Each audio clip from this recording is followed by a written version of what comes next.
Hey guys, welcome back to my channel.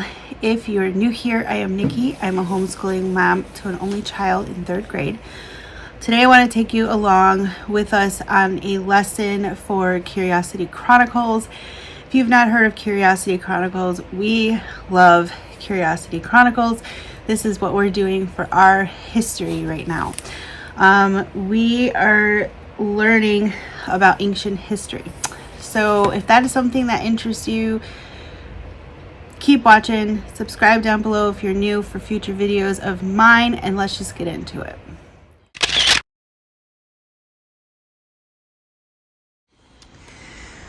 Alright, so we are on chapter 11, Austronesia Sets Sail. What we really love about this is the way it's written. So this is written in conversational form, and it is used with 2 different characters, Mona and Ted. Mona has kind of a larger role, and Ted's lines are pretty short. So she is chosen to read Mona, and I have been reading Ted. And then we go through an entire chapter. It has pictures and stuff like that. So the only thing, so it also has this timeline on the bottom. So I'll show you what we do with our timeline once we get done reading this chapter. The thing that I do wish that they did was tell you how to pronounce words. Because sometimes guessing, even for her to guess how this word sounds like, is a little bit complicated. So I wish they had just like parentheses of like how to say some of the big like complicated words in here. So we're gonna go ahead and read this chapter. Go ahead. Oh, it's your turn. Oh, right. All right, so Austronesia is the name of a language family. No, I'm reading your line. No. I was reading here. Oh, Ted. Wait, English and German came from the same place? How? A group of German-speaking people colonized England. Similarities in those languages proved they came from the same place. English and German are both part of the Indo-European language family. Most of the languages in Europe, large parts of the thousands of years ago, those people were all one people speaking the same language. Over time, as people separated, their languages and changed and evolved into the hundreds of Indo-European languages that exist today. Wow, so we can look at language to see what happened in the past? Exactly. And that's what we're doing today. Austronesia is a language family spoken by people in Southeast Asia and most of the Pacific Islands, including Indonesia, Malaysia, Yep. Philippines, Micronesia, Polynesia, Hawaii, and New Zealand. Good. It's also spoken in Seattle. This theory claims that the Austronesians started out in Southeast Asia, not China. And they started expanding out a lot sooner, but more slowly. During the last ice age, Asia was a lot bigger. Alright, so we wrapped up our chapter. I love the different like pictures and stuff like that. And it always talks about history not having all the answers. And then like encouraging the kids to like dive deeper into some of the topics should they want to. So this is the book. I did a whole like video on Curiosity Chronicles, which I can have linked below. So then she jumps into this workbook. So there's typically always some type of vocabulary added in here with some comprehension questions of what we just read. And then they add in some like, what do you think questions, which are never like wrong answers type of questions. And then there's timeline, which we have our own timeline book I'm about to show you. And we don't really and we do map don't work. really work on map work. She does the crossword, and then that's typically all we do in the workbook. We have a few separate books that we have created on our own to kind of demonstrate like what we have been learning. So we have this notebook here. I will go ahead and like just Google like the Stone Age, for instance, and then I'll print out some like random pictures, and then she'll write like a sentence and kind of create her own like notebook type of thing. So this has worked for us, and she'll have like this to look back on and remember the things that she has learned. So we have to do our notebook today. So I'm gonna, well, I don't have my laptop, but I can go on my phone and print out some pictures, or we can catch up on that next week. And if you didn't know, one of our projects was to create a mummy, and it was very fun. Yeah, one of our projects we created a mummy. So I wonder where the mummy is. I took it apart. Ow, get down. You took the mummy apart. Yeah, I did. Please take the notebook so I can grab this. Okay. So the next thing we do is we get out our history timeline. This is a school nest notebook, and it's basically just a timeline, blank timeline, but it has all the dates already in there. So we have been cutting out, the company actually provides you with like pictures with dates on them and stuff. So that has been super nice and super convenient. So I just printed these out on sticker paper, and so we have quite a few down here, 5 dates here to cut out, and then we'll stick them in our timeline book. If we tend to come across something that we want to add, like we could just write it in, but we haven't really needed to do that yet. So then there are some projects that we can do that are hands-on as well. I'm not sure if I have one for this week. I'll have to check my manual. Okay, go ahead. Who are the Austronesian people? So what's your best answer?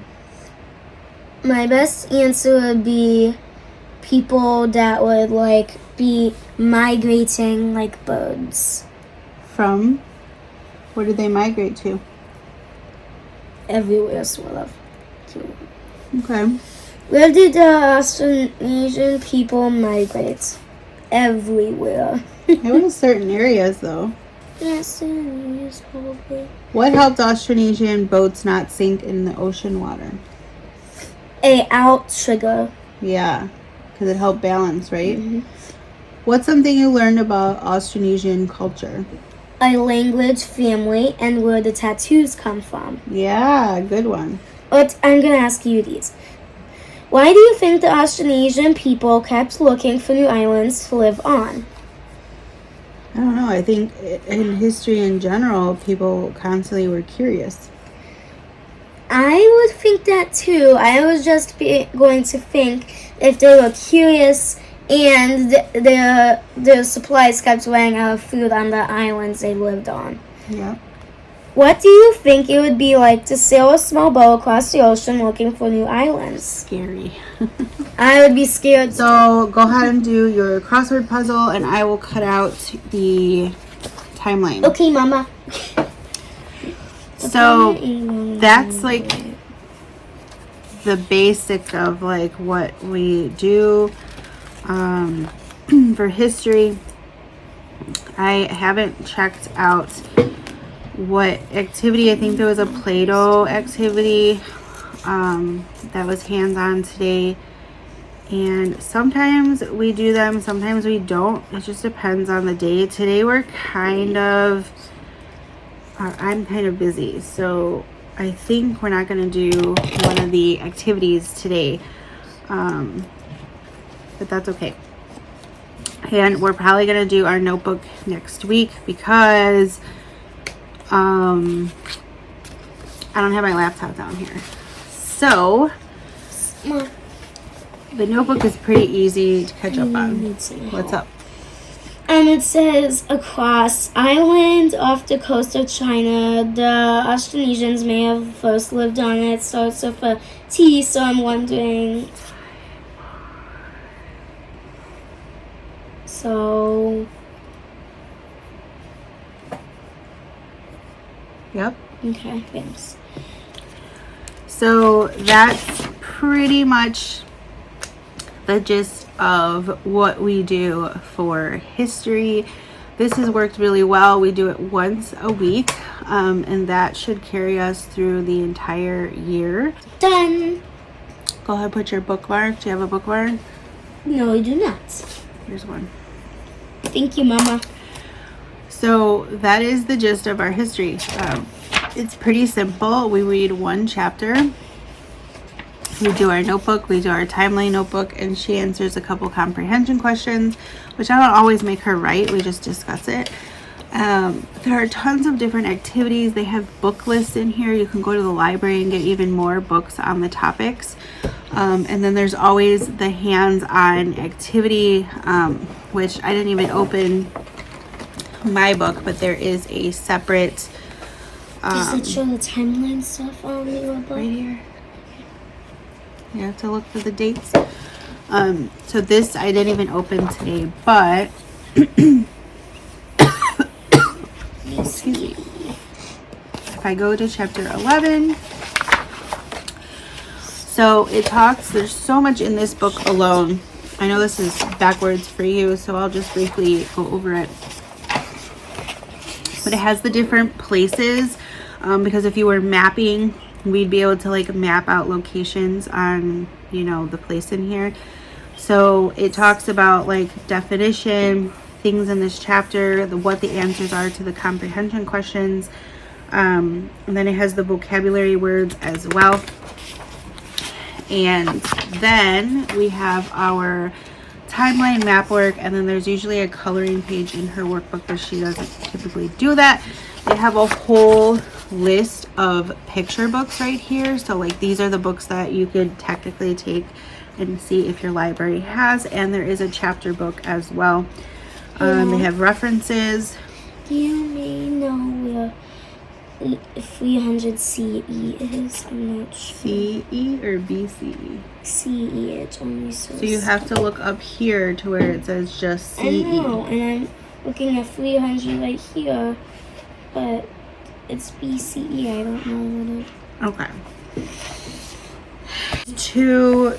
There's a few hands-on activities, and I love how they plan these out. They have kind of ones that are like super basic, super simple, and they have some that are difficult, so that it kind of goes with how much time you have as a parent to include these activities.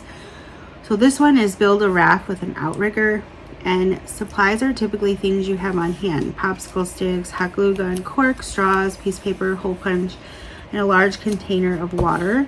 And then has the directions in how to do that. Or you could design your own megalith with Play-Doh. And then it always has a Minecraft activity. So in this one, she could build an Austronesian style boat in your Minecraft world. I don't know how to build boats, so that would be the problem. So it just says to pick a location on a lake or ocean to build your boat. The boat should have a simple raft or canoe style design. Off one side of the boat, it should have an outrigger to stabilize it against the waves, and the boat can have a sail, but it doesn't have to. And then stock your boat with provisions for a long voyage.